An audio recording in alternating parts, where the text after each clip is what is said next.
Welcome. Today I'm joined by Kobe Xin. He's actually a real estate pro and co-founder of the Agent Wealth Hustle and host of the FLA Podcast. He's a top 1% growth leader at EXP, and he's known for helping agents build global teams and residual income by leveraging consistency, technology, social media, and smart partnerships. Kobe, welcome to the show. What's up, Shane? Thanks for having me on, man. I'm excited to be here. I'm excited to share as much as I can, and appreciate the intro, man. It makes me feel like I'm doing a lot more than I actually am. Well, it's interesting that you say that because you don't realize how much you know or how much you do until you're talking to people that haven't met you.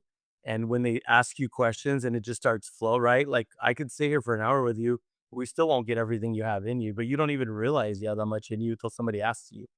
So anyway, why don't you go ahead and just tell me a little bit about, yourself? Obviously, we know each other and we've been on before, but just, would love to have you here on the new channel. Would love to introduce you to, a new audience. And so talk about, kind of your start here and your, just your history and how long you've been doing this. Yeah, absolutely. Thanks for the opportunity. So, pretty much just to kind of give everybody a quick background of who I am and, my story with real estate and with EXPs and the Wolfpack as well. So, basically, I decided to get my real estate license. So, currently, we're filming this, like September of 2025. So, I got my license about 5 years ago in the beginning of January of 2020. So, that was back when I was actually 18 years old at the time. It was a few months after I just graduated high school, and I decided to just go out there, get my real estate license. And the reasoning behind that, and I think it might resonate with a lot of people getting their license, doesn't matter what stage of life they're in, is I wanted to build passive and residual income. I just read the book Rich Dad Poor Dad, and that was the first time ever it had opened up my eyes to the idea of having an income stream that can pay me over and over again without me having to work it actively. Now, obviously, you build it up front once, but then you can actually receive that residual income month after month. So everything I kept reading online, it just led me back to real estate. So I decided, what's a great way to get started?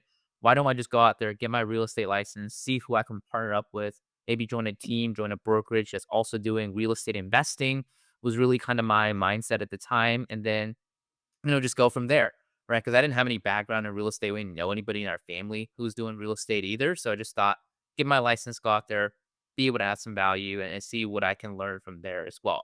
So funny enough, got my real estate license, had a really hard time finding a real estate brokerage or even a team that was investor friendly at all. In fact, there was pretty much nothing I can find online at the time. So what I decided to do was just ask on a forum. It's called Bigger Pockets. I think it's still available now. The investor forum, real estate people on there. Just kind of ask around, see if anybody got any recommendations, ideas for me. And this guy named his name is Charlie Cameron. He's this real estate agent and investor based in Florida, and he decided to reach out to me directly and say, "Hey, I've been investing for a while. I just got my license as well and joined this great team. Why don't you come check it out when you've passed your exam and we can talk a little bit further?" And I said, "Great. I'm really grateful you reached out to me. There's actually people who paid attention to what I do." So I decided to hear him out, and that was when he introduced me a little bit to this brokerage, EXP Realty.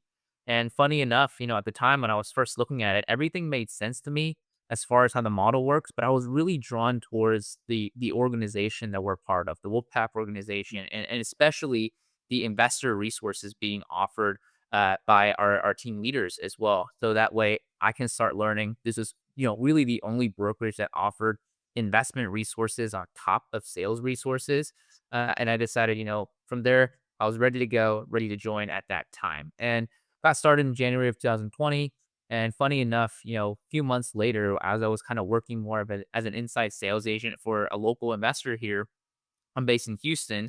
We're unable to do that anymore because of COVID. So COVID shut us down for after about 3 months, and I was just kind of stuck, not really knowing what to do on my computer with me. And basically, what I did was I started to look a little bit deeper into this revenue sharing model that EXP has. This ability to go out there, grow a team of agents, leveraging the EXP brokerage system, this platform that's really world class, and then be able to go out there and grow residual income that way. So for me at the time, it felt a lot. It made a lot more sense for me to go out there and do this. I didn't have to risk my money. I didn't have to go and take on any debt, most investors will have to do that. And I can go out there and do this and really risk nothing aside from just, I guess, my fragile little ego. Kind of the joke there, right? Being told no is really the only risk you have up front. And decided to then and there to focus a little bit on that. So, long story short, my first year I was able to attract 6 agents to my team. Second year to turn in about 30 agents or so. And currently, right now, I'm sitting about 70 or so agents, a few different markets, and actually a few different markets around the world as well. Looking to help other agents do the same as well. So that's kind of a little bit about my story. I probably went a little bit longer, but just want to kind of I do a quick intro of what I do. Yeah, yeah, no, that's dude, you know how much I talk? That was short. That was like I would have been like 5% in, right? No, that was great. No, look, a few things there, like obviously, I mean, starting at 18, interesting too, because I was approached when I was 19 to get my license. And so I got my license young too. Just I ended up going to lending first. You probably you have facial or not have facial. I grew facial hair when I was young because I looked too young and I wasn't getting the attention or the respect. At 18, when you started, was this the only guy that actually gave you the time of day? Did other people blow you off because you were so young? Honestly, he really was like the only person. So, Charlie, right, who's currently my sponsor at EXP, he was really the only person that reached out because I asked that question on Bigger Pockets. I guess, it's a national forum, right? I did, obviously filter my question down to just my local area because I wasn't thinking global at the time. But no, Charlie was really one of the only two people that reached out to me. So there was one other person that reached out as well, and we had a conversation too, but I really felt like Charlie was definitely he spent a lot more time with me. He was actually listening to what I had to say and my goals are and was willing to help, a lot more personable, even though the other person had more experience, right? And seemed like they were doing maybe higher dollar deals or more volume in their investing in sales business. Charlie was definitely somebody who I just thought myself working with long term. And that was truly the case because we build everything you mentioned, Agent Wealth Hustle, which is our website that we built pretty much from scratch. Charlie and I, we built that together all the way from the beginning of 2020 up until now. We really worked hand in hand in that. But yeah, I mean, at 18, I was grateful that anybody would talk to me who was, in real estate. And luckily, I had the opportunity to connect with some great people and even more, after I had been, part of this organization as well. Yeah, once you join this organization. So then, because look, the reason I'm asking is because I've had younger people now approaching me coming out of high school, like interested and they don't know much and just getting going. And like you're such a model, like example of rolling in and rolling into build your organization. Obviously, we got Noah in Florida that rolled in young to production and development, and he's been an inspiration to even some agents that want to get into development at a young age. So I mean, I it really resonates with me just because I was like you too. Like I started really young. I mean, I've been doing this now for dude, 1999, 26 years. It's amazing. So look, you touched on this website. So talk to me about Agent Wealth Hustle and what this platform does. Yeah, I mean, so when we first started out, Charlie and I were just kind of looking around and basically we're trying to solve a problem that I had. So I was telling him how when I first got my license, there was no resource online helping real estate agents find a model where they can actually go out there and build wealth, much less become an investor or hybrid agent. So we decided, if there's nothing on there on the internet, that it could be a potential opportunity for us to put out some content and educate agents that there is a way, right? That you can leverage your real estate license, be partnered up with the right platform to be able to build wealth, to be able to learn investing and be able to do, more than just one stream of income as a real estate professional. So when it started out, it wasn't supposed to be a website. We kind of just, we're discussing maybe should we do a Facebook group? Should we do like a Facebook page? Neither of us were kind of, familiar with online marketing at the time. We're both really just kind of getting started with this. And then basically, I think Charlie asked me if we should do a website. And I just said, "Yeah, why not? Right? Let's just start a website, right? It's no harm in that." And then it was like, "All right, well, let's just start a website."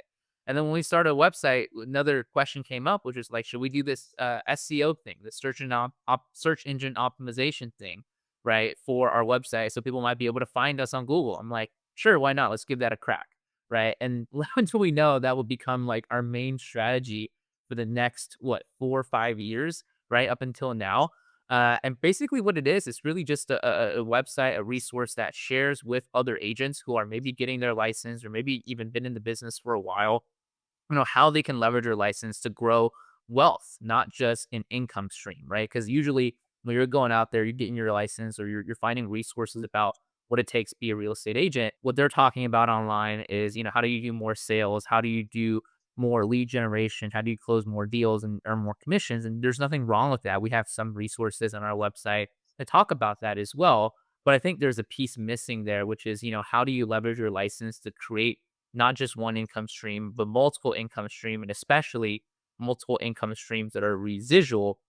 So that way we can have both our time and our money freedom as well. Because the reason why we all get into real estate, and I haven't done the statistics or done any polling on this, but I'm sure most people would say that they got into real estate, specifically this industry, to build wealth, not just an income. And somewhere along the way, after getting licensed, after maybe finding some success in the industry, that might have gotten lost somewhere just because, when you start selling, when you start doing a lot of transactions, right? It's always, how do I get to that next transaction or I'm not going to get paid this next month. So somewhere along the way that might have gotten lost, but we're just trying to bring that back a little bit. So we're educating agents on, if you get your license and want to become an investor, how do you do that? What is the best resource to be able to do that? And of course, we are educating agents about our organization and EXP as well, and how this platform allows agents to go out there and grow wealth. Because now we're at a point where, there's a lot of agents who have heard of the brokerage, EXP Realty, but they don't really understand the model, or maybe they understand it slightly. So we want to provide the most accurate, up to date information on that website as well. And that's how we've been able to get in front of a lot of agents. Is they're looking at stuff online, they're googling information, and we're targeting our content towards specific key terms, key search phrases where they can find us, right? And then once they like what we talk about, potentially have a conversation with us about working together and how we can help them as well. So is that where the bulk of the agents joining your organization are coming from? Yes. So pretty much I would say, aside from year one, from 2021 to 2024, 2025, that's where the majority of the agents, more than 90%, have joined my our team, and myself personally as well. Is from directly from Google search on our website. So I do tell people all the time, like, I've never ran a single paid advertisement. Really, the beginning was because out of necessity. I didn't have any money to run ads. Now it's just out of, I don't want to run ads, right? But I haven't paid a single dime in ads. It's all been free search engine optimization. That's amazing. And this is, yeah, and I'm glad you said that. And we need to keep reiterating that because, some agents are intimidated by the fact that not only is it kind of complex to get going with all the different marketing, but then they worry about not having all that capital to put out. So I love hearing people say over and over and over, free, free, free, free, free. Because obviously you need free to get started. And then obviously if you got used to free and it's working, you're like, why spend? Now, so you got this, obviously, elevating yourself, search engine, Google, etc. So I mean, you advocate for using different online platforms and, social media to speed up the growth. Obviously, this website's a big tool that's helped. What other platforms? I mean, Instagram. I mean, I know you got your podcast too. Like, talk to me about some of these other tools that have helped you build your business. Yeah, so website, right? So our website is not on, like, it's a website that we built so people find us through Google search, but also Right. we decided to add on more YouTube videos later on as well. So really, I think it was about last year, 2024, the end of 2024, we started doing more YouTube videos, right? Because we've seen the success of, people going out there and being very successful with video as well, and it does pair well with search engine optimization on Google, right? Because YouTube is owned by Google, so YouTube uses a similar search engine platform as well. So going out there and basically turning some of our most popular articles that we've written on our website and just basically explaining it in video form. So people sometimes, they don't want to read, they want to watch a video or listen to it in the background. We give them that option as well. Now, as far as the podcast that I hosted, I started that in 2022. So had about a little bit over 3 years now hosting a podcast. The reason why I started doing that was actually, I think it was my first ever EXPCon event, where I was there, I was meeting a lot of different agents, different people, and somebody was, we got connected in person. We hit it off. We had a good rapport, and then he asked me, Do you have an Instagram that I can follow, or how do we get connected after this event?" And then I said, "Yeah, sure. This is my Instagram account." And they're like, "Well, you don't have anything on there, right?" It's just I had no post. It was just a blank account, zero posts on my Instagram account. And they're like, "You need to really post something on Instagram." I'm like, "Yeah, I guess you're right." Right? Maybe I should find some reason to post on Instagram or some content. And that's really why I started the podcast, and why I'm continuing to do it as well, is so that I can have content to post, not really to drive leads, directly from these platforms. Because really, I think you could focus on maybe one or two platforms specifically. But really, I'm just using it as a way where people are, if they're connecting with me, if they're finding me through a different channel, they're seeing that I'm active, right? It's almost like a passive follow up tool where I have some sort of content consistently over time. And the cool thing about podcasting is that I can take that 1 hour interview, I can chop it up into little clips, and then I can post it across multiple different platforms, and really just use the same content as well. So I don't spend too much time on that chopping it up. But yeah, it goes across everything. It goes across Instagram, YouTube Shorts.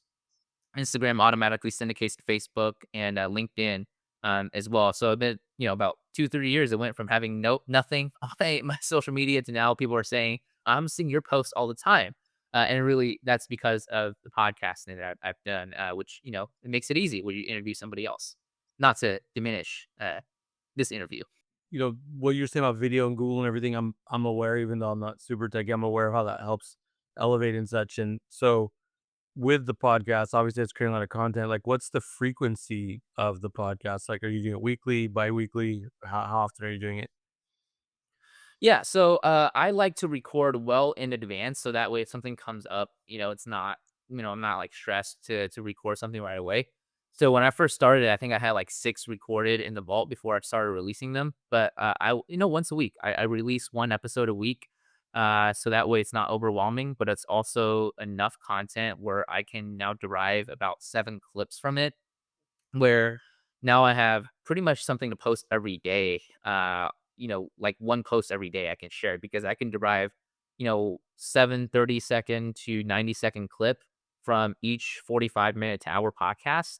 And then I'm just sharing, like, that's how I'm able to share literally one post a day, every single day. I don't think I've missed anything for quite a while now. So it's just something that I've been able to do, over time as well. So one long podcast a week, 7 clips a week, so once a day. Who edits that for you? I don't do much editing when it comes to podcasting, so I don't edit the full interview at all. I would film it, and then unless if somebody dropped off, the internet, died on them, I don't edit anything. I just roll out the full clip, right? Put it out there on YouTube, full unedited. Well, I was gonna say, on so then the full one you don't edit, but then do you use a program or do you use somebody that actually pulls the clips out for you? Yeah, I use a program. That was what I was getting at as well. So, I use Opus Clip, I guess it's called Opus Pro. If you so that and that's a really good tool because I upload it and then it just automatically pulls out like more like it pulls out like 30 clips from the podcast. But I just take the 7 that I like best and I post it, online. It doesn't take any time at all. So that's I think it's an AI backed tool. So it's really cool that you can use this. And I don't even pay for an account on there. Actually, I created multiple email accounts so that way I can have free versions of that, without having to pay anything. For each email account, you get a free trial for a month, right? And you get 60 minutes. So create multiple email accounts if you have multiple podcasts that you do a month. That's what I do. So. That's brilliant. That might be the highlight of this whole interview. Free, more free, right? Well, I'm sure there's a lot we could dive into on technology, but just to kind of keep, getting to know more of, what you do in the background and, obviously what you offered and, what you've had success with. Uh, you know, as far as like, and I know this is kind of something that you have to overcome, but what what I'm blown away by is that a lot of people would be challenged. Yeah, and constantly, even agents that I mentor, like, well, we can't really try to build our organization because we're not selling anything to show people, or we're not. It's like, eh, I like that people are honest. There are a lot of people that try to fake it till you make it on social media and such, but I do admire people that are very honest. And I mean, you've done it with confidence. Like, you obviously are a professional. You know what you're doing. You don't have to be selling houses to be, such a leader as you become. But talk about that challenge. You never That's thought a about great question. Yeah, that's a great question, and I guess I should have started off, and maybe mention that in my introduction as well. Sometimes I kind of forget that as well, and I really should. not important. It's not even important, like, right? It's not. But I mean, but this is gonna help people. That's why I want to bring it up now. I didn't want to call you out because it's not calling you out. A lot of people feel like that's a negative, but I wanted to bring it up in this interview because I think it's really important because I hear it all the time. Like, you're one of the few people that had the mental strength to overcome and to believe, right? Like, the cup's half full with you always versus a lot of people are always looking at why it won't work. And I have people even in my family. We have family members that's like always like negative. Oh yeah, that's not gonna work because of this, right? I'm like you, like we figure it out. No, it's gonna work. Here's why. So talk to me. This is a big deal. This is something you unlocked at a young age. There's people like twice your age that still have not unlocked this. Yeah, and that's I guess that's kind of a that's the reality of things, right? It's how the world works sometimes, and it's unfortunate, but yeah. So just to let everybody know, I have done 0 transactions, zilch, with under my license. I've been licensed for 5 years. I just renewed my license again, this week, right, for the second time, or I think the third time.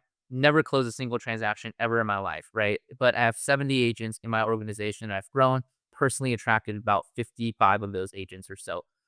Right. So yeah, so it was never really something that I guess stood in my way. Right. At first, of course, just like any other agent, I thought I had to go out there and be successful as a sales agent first in order to attract agents, but I never wanted to do a lot of sales. Right. Even when I got my license, I was more so gravitating towards the investing side of real estate. So I was more gravitated towards that side on the actual transactional piece. But I was kind of in the back of my mind, I was thinking maybe I should do 1 or 2 sales here just so I can have the capability to talk to agents. But then COVID hit. It was harder, I guess, for anybody to go out there and do deals, right? Especially if you're a little bit newer. And then for me, I was spending quite a bit of time speaking with other agents as well. And then I attracted my first agent, right? About 3 months into my time here at EXP, I was like, huh, I haven't sold anything, attracted one agent, right? Maybe I can do that again, right? And then about 4 months later, I attracted my second agent. And I was like, huh, well, now I've done it twice, and then I started questioning that idea of, do I really need to go out there and do, or even attempt to do any transactions? And then agent number 3 got on board, and then number 4. And then by the end of the year, at 6 agents in my organization, and apparently I didn't even know this at the time. Apparently that bumped me up to the top 3% of the entire company. Right there, obviously there was much less agents at the end of 2020 than there is now, and as we continue to grow, I was like, wow, I'm top 3% of the company. I'm still a single house, and I can grow an organization here. So this is really cool. And then of course, I can't just take all the credit for myself. I do think there was a big piece of that did come from the support we receive from the Wolfpack organization as well. So, Connor Steinbrook, who is, founder of the Wolfpack, he does tell me all the time, even still, that I don't need to go out there and do transactions because he doesn't really go out there and do transactions either. And he has 3,000 agents in his organization. And there's other agents, right, that I know at EXP. So we're not the only ones that have thousands of agents in their organization and don't do deals or don't come from a transactional background as well. And the more stories I hear of that, the more, of course, I'm inspired to go out there and do this. But then again, like when you get to a certain point, right? So for me, I think it was like 10 agents. That objection just completely goes out the window because you already had a little bit of success. Now you can start, and this is not, faking anything. If people ask me, I'm 100% transparent with them, but instead of marketing myself as, "Hey, I'm an agent, I'm trying to attract you," I can now say, "Hey, I'm a team leader. I've grown a team of 10 agents," right? Even if with 10 agents, you can say that. And then now become a team leader. And then you start seeing yourself in a different light. And then as you start seeing yourself in a different light, you start acting in a different way. You act with more confidence, you speak with more confidence. And then people will, not question you as much as in the beginning. Because I remember in the beginning when I was not as confident, um, you know, I didn't really get that objection, but it was almost like I was thinking I was going to get that objection every time I talked to an agent. And that actually hindered the ability for me to speak confidently versus as I got my first 6, 10 agents, then it was like, oh, I I can speak about this confidently now, and there really isn't anything to question. So that was kind of my story there is that once you get to a certain point, that objection does go out the window, but the hardest part is probably getting from 0 to 1. Even still, because that's when really you don't know, right? You don't know if you can do this or not. You've seen people do it, but until you've gotten that first agent, you don't know that this is real. But you just have to believe it. And I can drill that into people all the time. You don't have to do it because you don't have to do deals because I was able to do this successfully without doing deals. But again, you have to go out there and actually try and attempt and then be successful at it yourself.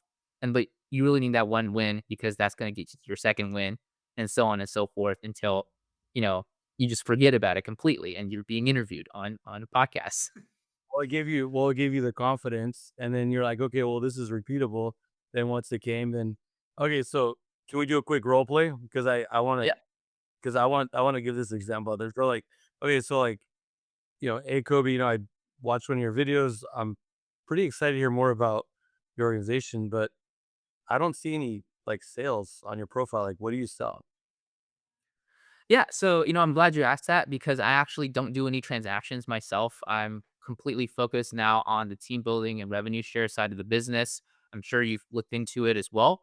And my time is spent, speaking with agents who are interested in partnering with us, but also spending a lot of my time supporting agents in our team if they want to grow their organization, but also if you don't, helping you get plugged into our resources that we have as well. So that's how I approach those conversations. And what if I'm like, a producer, like even myself for real. Like, I mean, obviously I came to EXP because I wanted to pay less fees and I wanted to, grow my organization as far as production and networking, referrals and everything. I didn't really come in with the agent attraction. That's something that obviously came in later for me. But like, so someone like myself reaches out, it's like, hey, I'm really focused on wanting to level up with my luxury and getting, connected. Like, how can you help me there? Yeah, exactly. So, I when I take the approach there, I always come from asking the agents what they want first, right? And then starting that conversation. So for you, that would be, I understand that you want to take your production to the next level. And then you also want to get more involved in the luxury space, right? I see, EXP luxury on our screen here, right? As one of the the programs we have. So I would say, have you heard about our EXP luxury division? And then what have you heard about EXP luxury so far? What are you looking to do? Right? How are you looking to how are you looking to level up your game? Right. And then from there, we figure out how we can help you. And if I can't, I can't. Right. And it's not up to me to make that decision, but I'm not going to remove myself from the situation voluntarily. Right. You would have to tell me that you don't think I'm a good fit. I'm not just gonna take myself and say I shouldn't work with you.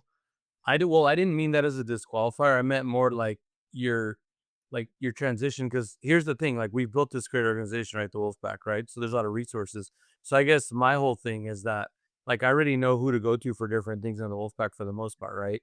So have you started to leverage different people when you do? Because obviously there's gonna be objections or things that come in that aren't things you handle. So I guess my question, because remember how, you told me earlier how you could be nervous or whatever, like, obviously you have all these tools in your arsenal. So like people can hit you with anything and you're gonna have an answer, right? So I guess that's what I'm coming at you with is now that you're so established and you've built this great, organization, there's probably people in your downline even that are great producers, that are good resources. So have you found yourself, especially with co-sponsorship and everything that's changed within the company, have you found yourself now pretty much having a resource for everything? Yeah, absolutely. There's somebody to go to just within our organization for pretty much everything, right? So if somebody wanted to learn more about luxury, I mean, I can obviously give them as much information as they need. But if they needed to talk to somebody from EXP Luxury, I know plenty of agents who are with EXP Luxury and doing great with EXP Luxury just within the Wolfpack, right? And then I can help them get connected. And like you said, now we have a co-sponsorship opportunity. They can work with both of us, right, together and be able to receive twice as much value as well. And this is what, I think what's so cool about the company as well is that it's not just me when I was first starting out. And this is another thing I have to attribute to being able to do as much, whatever I've done is, it's not just me going out there attracting agents to me. It's me going out there attracting agents to, of course, the EXP platform, but Mhm. also our team, our organization, the incredible resources, the free additional resources that we offer, and get them plugged into a network of agents who can support them with different things as well. And then I can support them in the way that I'm an expert in, right? So we don't have to be the best at everything. In fact, I think that's not really possible. But we can be the best at what we do and then leverage the ones who are maybe not, maybe better at different other things than we are, right? And then be able to work together that way. And now we have multiple opportunities to be able to do this. I love that. So, I mean, you essentially stay in your lane and you've built Yep. those relationships with people that can help. So, I mean, essentially, you're the one stop shop. I mean, you can pretty much help anybody at this point that comes your way. I mean, obviously, when you first started, you didn't quite have as many people. We are also growing. But I would agree with you now that we have someone for everything, which is amazing.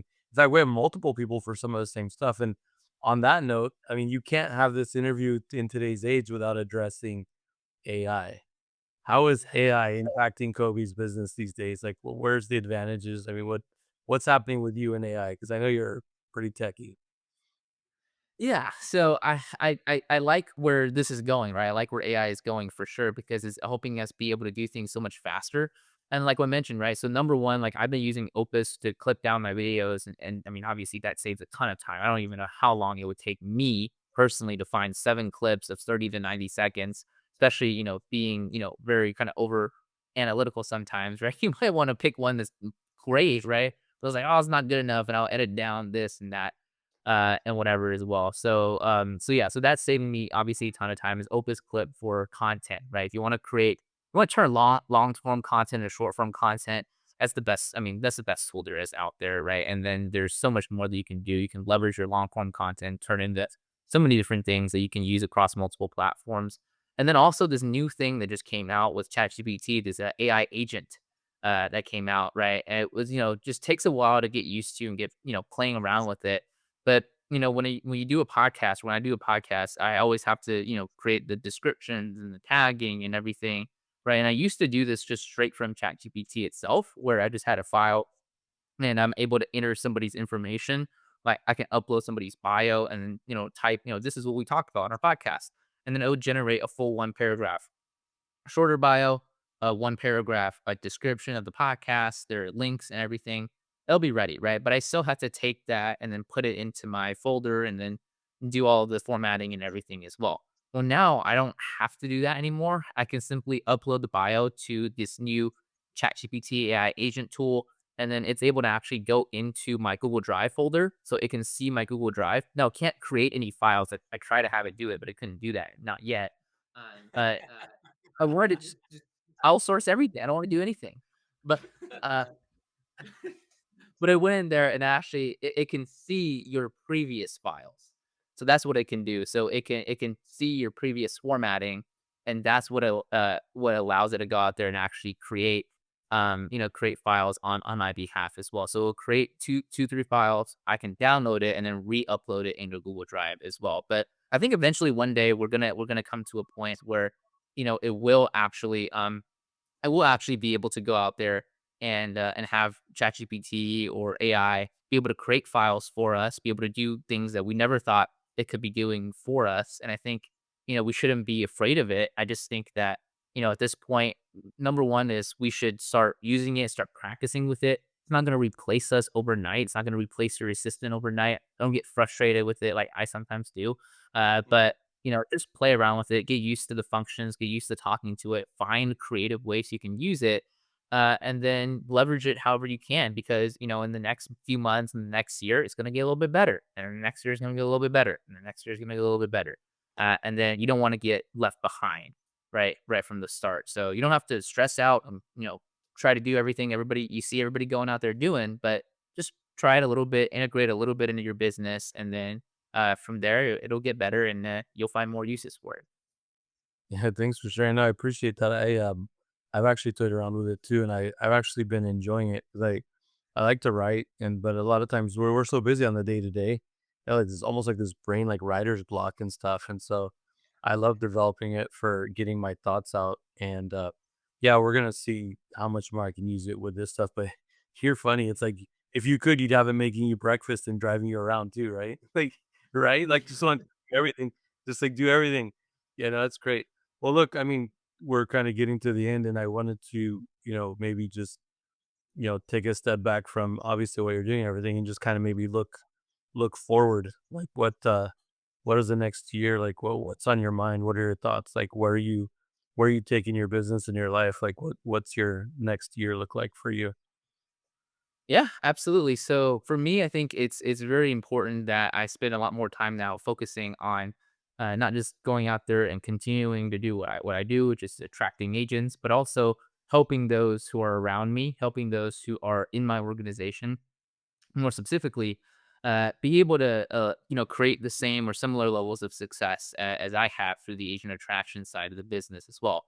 Because it is something that I think is very, very important, right? Regardless of where you are in your business, if you're a good producer, if you're a top producer, if you are a brand new agent, right? To be able to spend a little bit of time, even if you don't want, maybe you don't want to be like me and just do this 100%, but you want to do a little bit of it or even just passively, it's important to understand this because it is going to give you an opportunity to grow an income stream that will cover, even if it's a little bit of your expenses. If you're not able to go out there and sell real estate, right, because of emergencies, because you just don't want to anymore, it's something that's really will be able to help you out and also relieve a lot of your stress as a full time producing agent as well. So it's really important. I've seen that across the board.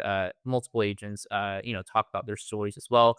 So for this next, kind of phase moving forward, I want to do a better job of course, developing my skills as not just a, call it a leader, but really as a teacher, as somebody who can help others and guide them to, being able to have enough success on their own where whether I'm here or not, they will be able to attract agents and they will be able to duplicate the same amount of success I have as well. So I've done well, okay myself. And then the next step is how do I become a better guide, right? How do I inspire others? How do I get people to see what I see, but do it in their own way? So that way, they're motivated and it's not me kind of, browbeating somebody until they just start calling them agents.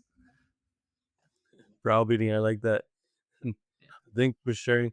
Well, look, I appreciate your time today. I really just want to tell you, I've always admired you, obviously, since I met you. I'm impressed at what you've been able to do. Of course, starting at a younger age and then being able to build such an organization and, obviously being able to say I've done it without actually having sold a house. I mean, that's incredible. And I wish you much luck and success going forward. And, obviously, love having you in the group. It's always great to see you. And I'll probably see you in Miami next month, I hope. Yeah, yeah, I'll absolutely be there, and I know you're speaking, right? I think it's for the first time, so I can't wait to be there to support however I Okay. can.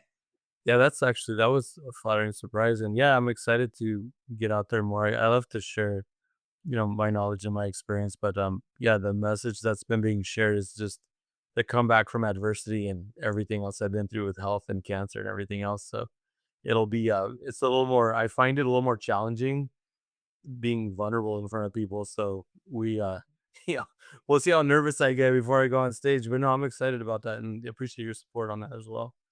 But yeah, man, well, this is a wrap. Thanks again, and we will see you soon. Awesome, thanks, Shane. Thanks.